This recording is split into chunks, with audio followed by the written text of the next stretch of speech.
I hear the train a-comin'. It's rollin' around the bend. And I ain't seen the sunshine. I don't know when. I'm stuck in Folsom Prison, and time keeps dragging on. But that train keeps a-rollin'. All down to San Antonio. All down to San Antonio. When I was just a baby, my mama told me, son, always be a good boy. Don't ever play with guns. This is Sam out here with Scrappy Industries. We're out with my cousin Scott. Hey everyone. We revitalized the mighty 6620 to be back to its former glory. You guys probably saw the video last fall, a little over a year ago now, when it broke the axle on the right-hand side of the machine and fell that way. Fortunately, not the platform side, because it probably would have been that much worse. But he and my uncle pretty much rounded up a lot of parts from junkyards, things like that, on other machines, put a whole new axle, final drive assembly under it.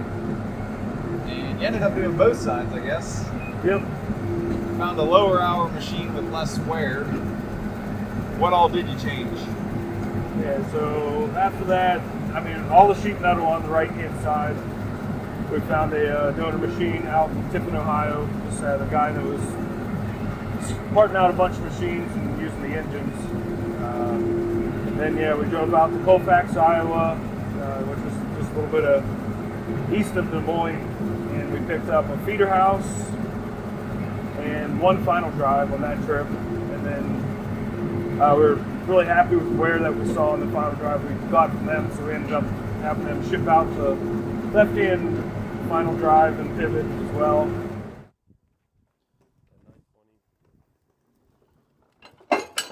Careful! Excuse me, sir, but you're spraying everywhere.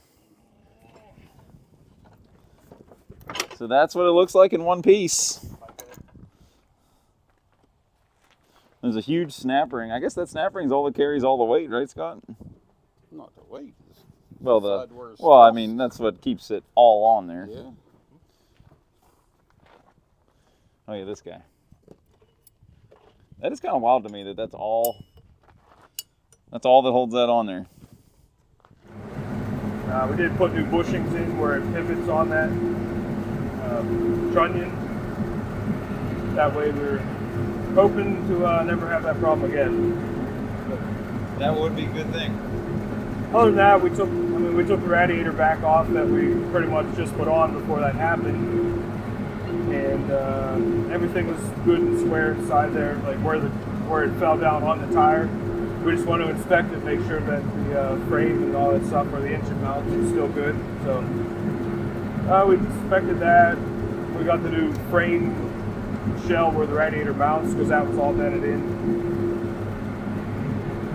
What else did we change? That's really about it. Why we had the feeder house off, we ended up putting a new feeder house chain. And that was pretty much it. In the past, we've already changed out the concave and cylinder bars, so yeah, we've run it all season, had good luck. She's been running like a top. It made it all the way through beans, which I had some footage of running beans. The corn turned out a lot better this year than the soybeans, especially the field that I was filming in. It was a pretty dry year at crucial times for the beans this year, unfortunately. Yeah. So yeah, this corn, I mean, this is decent corn. We've had a few fields that were a lot better, but this one's coming up about to 185 bushel per acre. I mean, we're in, what is it, November 25th. Moisture's still at 18.5%. What day corn was this? This is actually shorter stuff. This is like, what was this? This is Beck's V2 Beck's 4844 V2P. I think that was like 99 or 98 day. Which we typically plant between 100 and 105.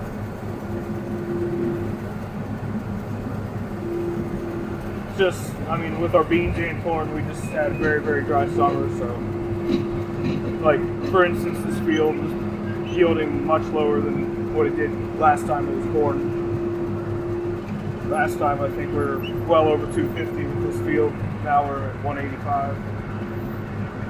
So, fortunately, there's absolutely no way you could irrigate here. Oh, come on. Be a pretty impressive center fielder. Yeah.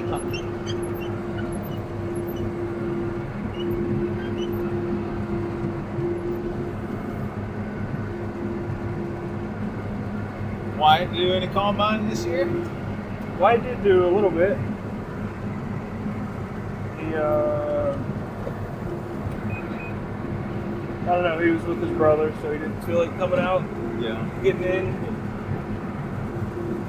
Yeah, he did a couple, 4 acres up above the tracks. Yeah.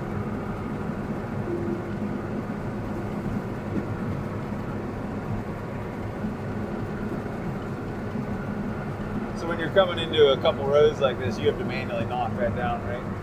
Yep. So that's the added on yield monitor. The sun's making it hard to see, I think, right now, but Yeah, the, so the iPad's tied in with that yield monitor to give you a nicer mapping. yeah, but it- so this is a Loop Elite monitor that I mean it's taken the map at the same time, but it was just kind of a pain using Google Earth or whatever we wanted to try to look at the data. So we ended up adding on a field view system with it. So that way you have real-time mapping, and at the end of the season it makes it a lot easier to look at what you've done. Especially nice now that we've had it for a couple of years. We have like data for many years, so you get pretty cool reports from them with comparisons for each field, and then you put your like varieties in, things like that, so you have real nice comparisons between the varieties that you planted.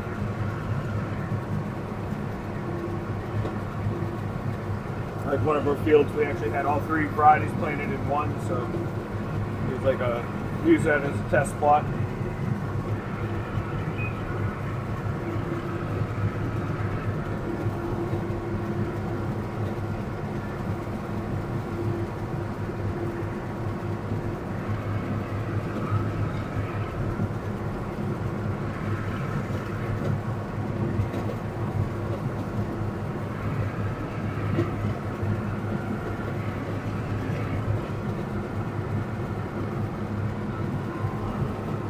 Even the wagons are so far away. Yeah. You lost your tractor.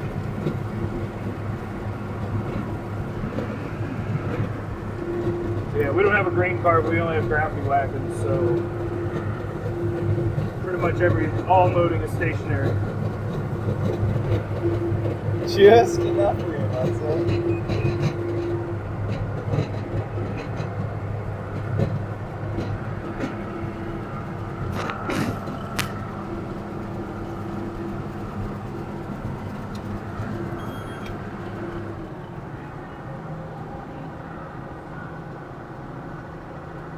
Yeah, with final drives, this is one of the most I've had in the tank so far.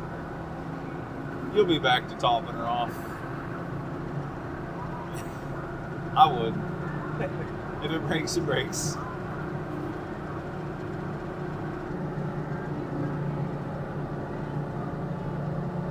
When you're co-pilot, you really get to be the co-pilot here.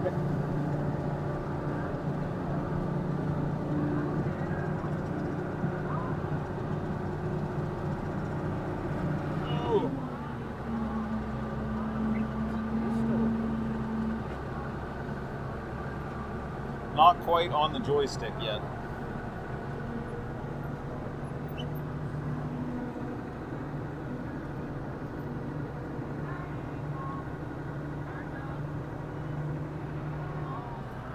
just pull the lever.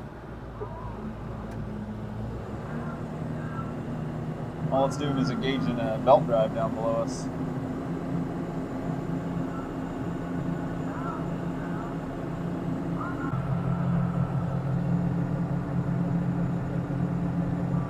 See, the old girl, she makes a pretty nice sample.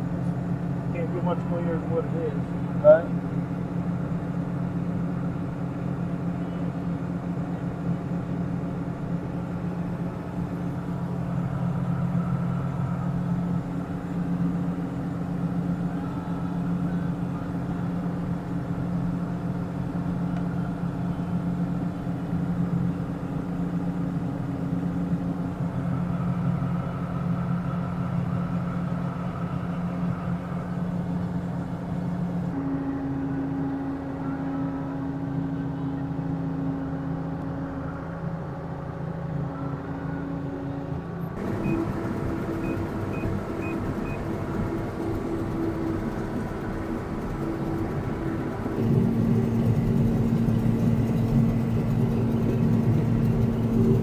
What do you think, Shaver? I think he likes it.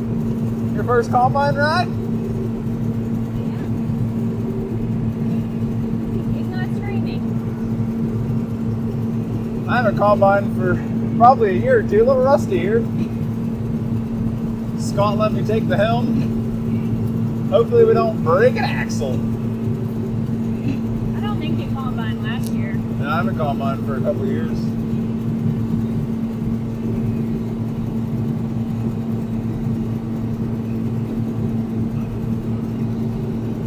You like it? Yeah. Is this fun? Look at all the corn. You driving? What do you think, Shaver? So what we have is this is the speed control. This is hydrostatic. You just kind of push that forward and back, like on a newer combine. Now you have the stick. This is the header height. With a corn head, we don't have any automatic header height control. This would be your reel up and down, but with the corn header on, that's the speed of the gathering chains. Don't really have to mess with that with what we're doing. We're just running like 1.7, 1.9 mile an hour, just taking her easy. And we'll leave the gathering chains where they are.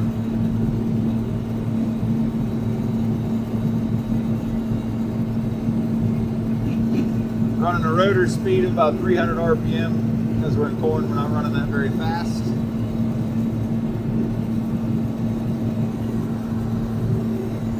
Sample's still looking really nice.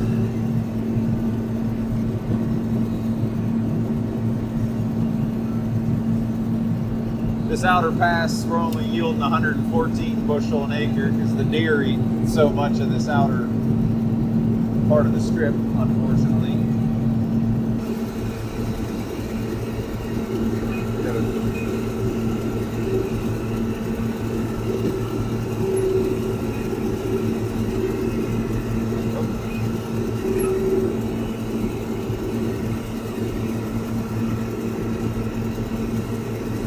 We're actually doing about 173. Not sure why this isn't doing.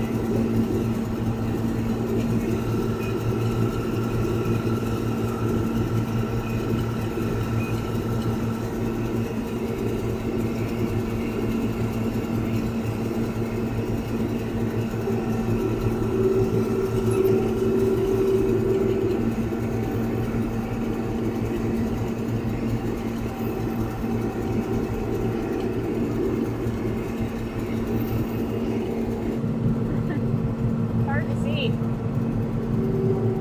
And we're not even a 12-row head.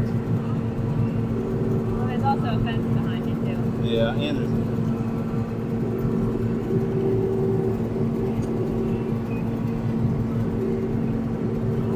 Oh, there, now this guy turned green. You know what it was doing before?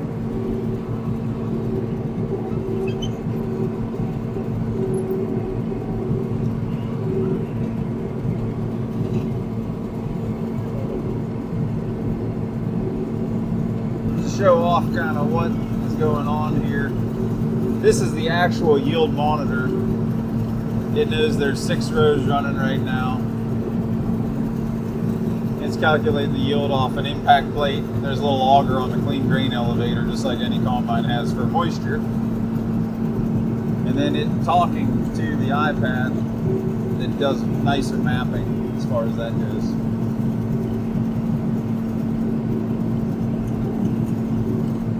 Keeping the head pretty low for that outside row right now.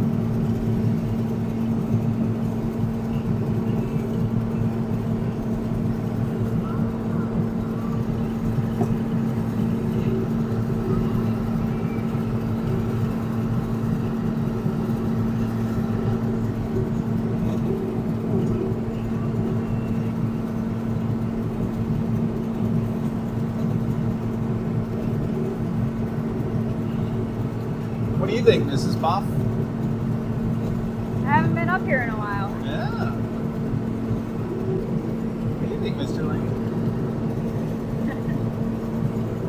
Surprised he's not trying to grab everything. He's just taking her all in. Oh, God.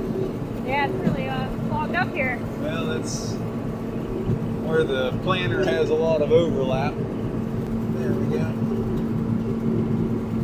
Doing the fill-in passes, I would say. Is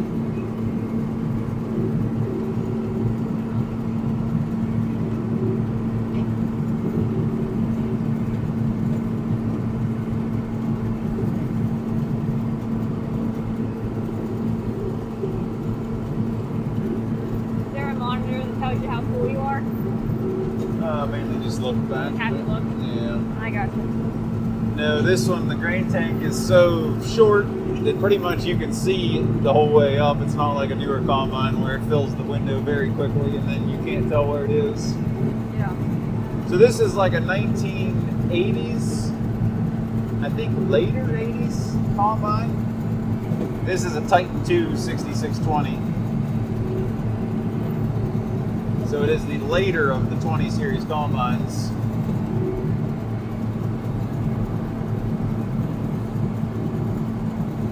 So when I said this wasn't covered under warranty when it broke, I was joking, and I think some of the people took me a little serious on that. But yeah, it is a 35, 40-year-old machine that my cousin Scott and my Uncle Tom have taken very good care of.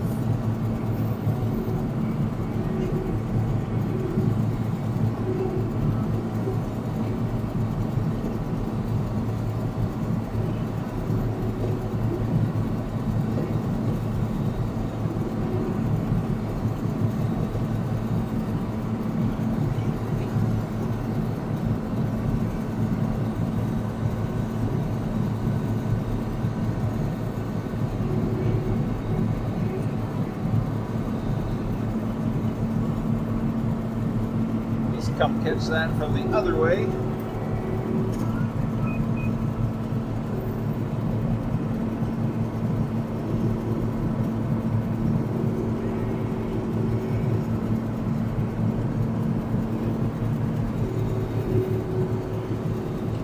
So when do you dump it? Might make another round. Probably not, though. I don't think. Good. Pull the auger out then, Mom. I don't really remember where it is. It's underneath me, isn't it? Yeah, it's kind of under your butt. I thought so. There's a little lever up top, that little black lever. Pull that one, swings around. I don't think that's the one I'm pulling. We're just not the yellow one. This black thing? Yeah, yeah. Push it forward or back. I'm not sure which way. There it is.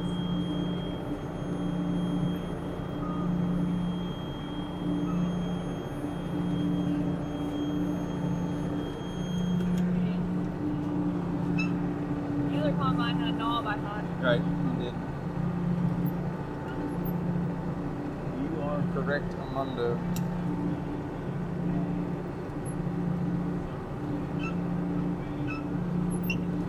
Watch it, Lane. It's gonna go in the bin. Getting squeaky?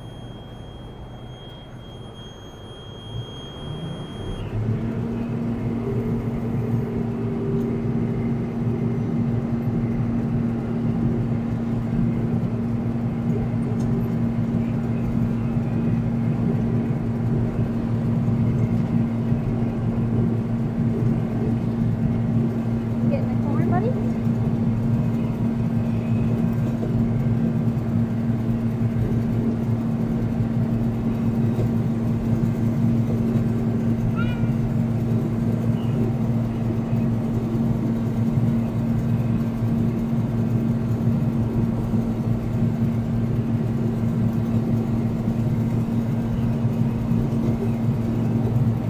Got a little inner plant of the rose here.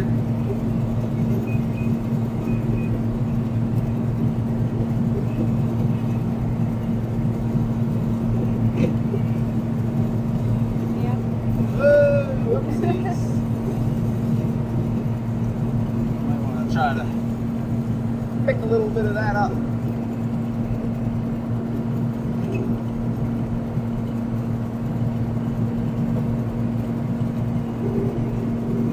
Gonna get some corn?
Sample's looking really nice.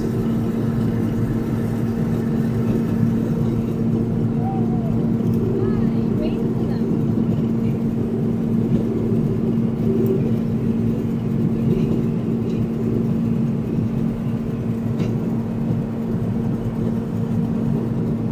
Well, what do you think, Shaver? He loves it.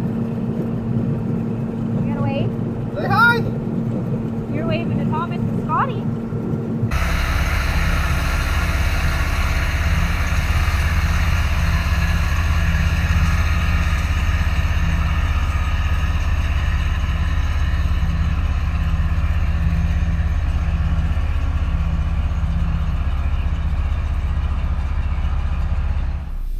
And she made it through the 2023 harvest, no problems.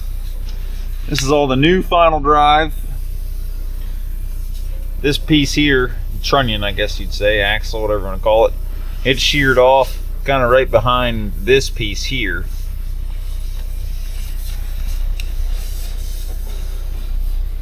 And see, there's one grease fitting here is all you really have. The grease is that joint. I think part of the problem is grease has a hard time getting up here to the top side, probably jacking the machine up to take the weight off while you grease that with a lot of grease. Probably helped the cause. Because it could have even had an issue where there was some binding going on. I don't know. Binding, age, time, whatever led to it breaking. But there was some collateral damage on this sheet metal here, this door. Those are off of junkyard machines, and then Scott buffed it out, cleaned it up with the rest of the combine. The feeder house was replaced because it was tweaked so hard it broke some of the welds in it. And then when it was laying there, these rollers that go in this catch, that had jumped out. That was all part of the extreme angle it was all on from the machine coming down.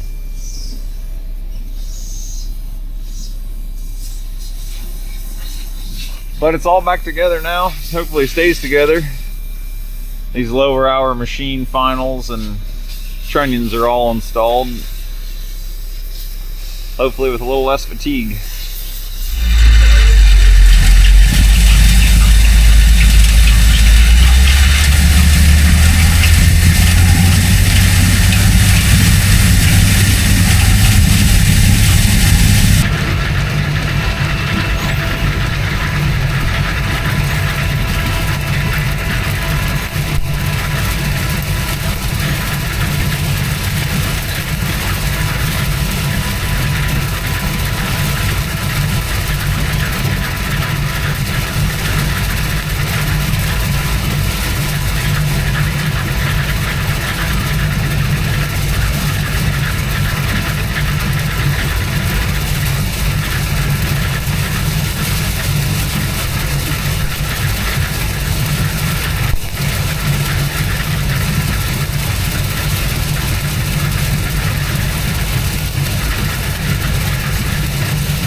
Because you didn't change like the drive motors and all that are in the center, right? No, we didn't touch it. Oh, no, that's touched. So we're back here in the revitalized 6620 with 2 new axles. What would you say, Scott? Basically a prayer on the second one? Pretty much. We basically went and bought a final drive from Colfax tractor out in Colfax, Iowa. And when we got that one, we could tell the final drive didn't seem like it had much wear on the pivot. So we ended up changing the other one as well. We did change the bushings in it where the final drive pivots on the trunnion. And hopefully it lasts forever. Hopefully we don't tip over now as we're filming, but you know, it'd be good to have that part of the story. Yeah, we also had to get a new feeder house on it in Colfax. The old one had a bunch of areas where it was bent. There's no way you could press it where it's all sheet metal. We'll show you some of those parts better, but basically you can see a lot of that damage in the first video of what was hurt when it leaned so hard. That front of the feeder house, you can see it right now, how the head is leaning versus the feeder. And that part pivots, and it turns out you can't pivot it out of the track and half rip it off the machine and expect the feeder house to be okay. And really there's some sheet metal on the other side that got dented in from when we did the tire. Because you replaced that sheet metal on the right, didn't you? Yeah. Basically like the fan, rotary screen, that stuff, and that big sheet. The big sheet wasn't touched. Because when we got this machine, it had a bunch of huge scrapes where it looked like it hit a tree hard. So we found one in the guy in Tiffin, Ohio, that was part one out. It was in really good shape. So the old girl lives on.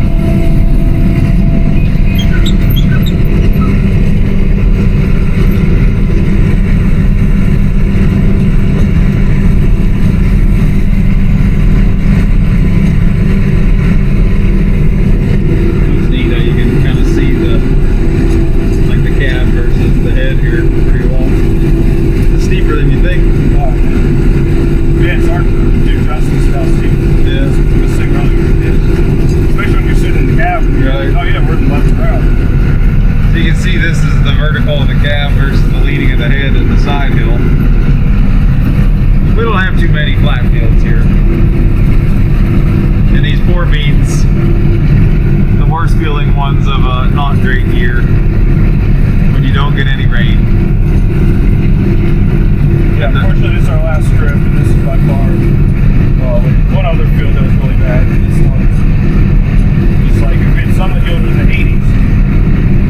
Most of them were around 60 to 70, and this one was...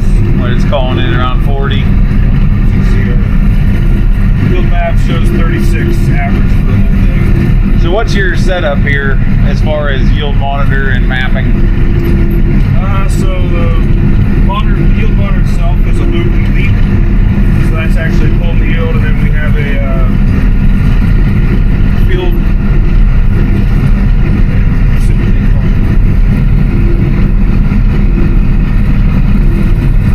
So it's a field view.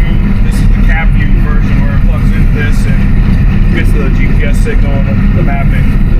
We're actually seeing real time. So with that, we can go back and look at each field, analyze how we're doing. You can put in all your inputs, fertilizer inputs. So we like to use that just to evaluate what we're going to do the next year, where we need fertilizer, lime, and all that fun product stuff. Basically a brand new machine.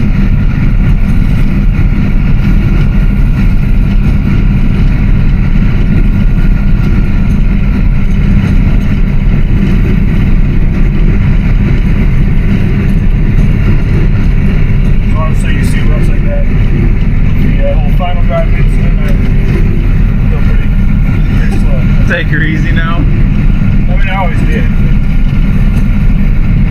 Even the day it broke. Yeah, I was barely doing it. Even where it broke, there wasn't any ditch washout or anything there to cause it. There we are, soybean 2023. Well, go get the corn head. Yep.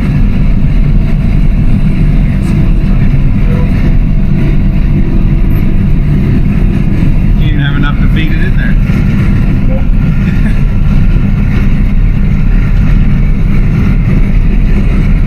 It picked it up pretty well though. The rest of them, close to the ground, it was cutting it.